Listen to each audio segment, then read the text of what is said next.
Hello बच्चों, आज मैं आप लोगों को कारक प्रकरण के अंतर्गत संप्रदान कारक अर्थात चतुर्थी विभक्ति इसके कुछ और प्रयोगों के बारे में, नियमों के बारे में बताऊंगी। पिछले वीडियो में मैंने आप लोगों को उसके कुछ नियम बताए थे, तो चलिए आगे शुरू करते हैं। अगला नियम है स्पृहे रिप्सितः अर्थात स्पृह इच्छा, इसका अर्थ होता है इच्छा। इस धातु के योग में जिस चीज़ की इच्छा होती है उसमें चतुर्थी विभक्ति होती है। जैसे ज्ञानाय स्पृहति ज्ञानी, अर्थात ज्ञानी को ज्ञान की इच्छा हो रही है, वो ज्ञान चाह रहा है, तो यहाँ पे ज्ञान में चतुर्थी विभक्ति का प्रयोग हुआ है। अगला नियम है धारे रुत्तमर्णः अर्थात धारी धातु के अर्थ में उत्तमर्णः अर्थात कर्ज देने वाला में चतुर्थी विभक्ति होती है। जैसे देवदत्तः मह्यम शतम धारयति अर्थात देवदत्त मेरा कर्जदार है 100 रुपये का, तो यहाँ पे देवदत्त जो है वो कर्जदार है मेरा, तो जो कर्ज देने वाला है मैं, इसमें इसलिए मह्यम यहाँ पे अहम में अस्मत् शब्द में चतुर्थी विभक्ति का प्रयोग हुआ है। अगला नियम है कथनार्थ प्रेरणार्थैश्च अर्थात जिससे कहा जाए और जिसे प्रेरणा की जाए अर्थात भेजा जाए, दोनों में चतुर्थी विभक्ति होती है। जैसे उदाहरण से समझते हैं, शिष्य गुरुवे सर्वम निवेदयति, यहाँ पर शिष्यों के द्वारा गुरु को निवेदित किया जा रहा है, कुछ कहा जा रहा है, इसलिए यहाँ पे गुरु में चतुर्थी विभक्ति है।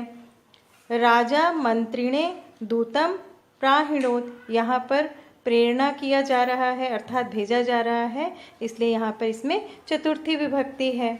अगला नियम है मन्य कर्मण्यनादरे विभाषा प्राणिषु अर्थात अनादर के अर्थ में किसी का अनादर किया जाए तो मन, इसका अर्थ है मानना, धातु के योग में अप्राणीवाचक होने पर अर्थात अप्राणीवाचक, वो प्राणीवाचक ना हो, ऐसा होने पर विकल्प से चतुर्थी या द्वितीया, इन दोनों में से किसी एक विभक्ति का प्रयोग किया जा सकता है। इसे हम उदाहरण से समझते हैं।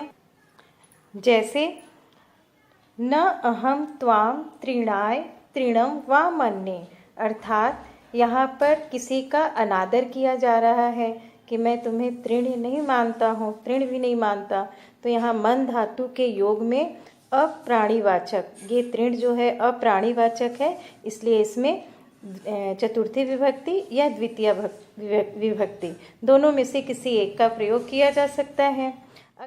अगला नियम है क्लिपि संपद्यमाने अर्थात क्लिप जन भू और समपूर्वक धातु के पद के योग में यदि संपद्यमान अर्थात किसी रूप में होने या परिणत होने अर्थात बदलने का भाव हो तो उसमें चतुर्थी विभक्ति का प्रयोग होता है।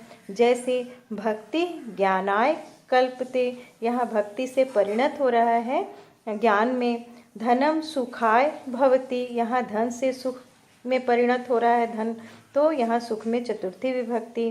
ज्ञानम कल्याणाय जायते, ज्ञान से कल्याण में परिणत हो रहा है, तो कल्याण में चतुर्थी विभक्ति। जन्म मुक्तये संपद्यते, इसलिए मुक्ति में भी चतुर्थी विभक्ति का प्रयोग हुआ है।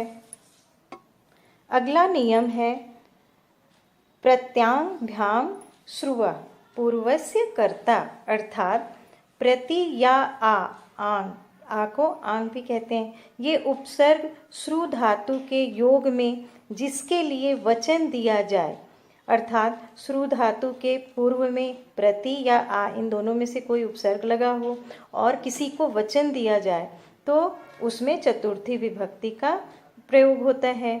जिसे वचन दिया जाता है उसमें चतुर्थी विभक्ति लगती है। उदाहरण से समझते हैं, जैसे सह मह्यम गाम प्रति शृणोति अर्थात वह मुझे गाय देने का वचन देता है, तो यहाँ पर मुझे वचन दिया जा रहा है, इसलिए यहाँ पर चतुर्थी विभक्ति है।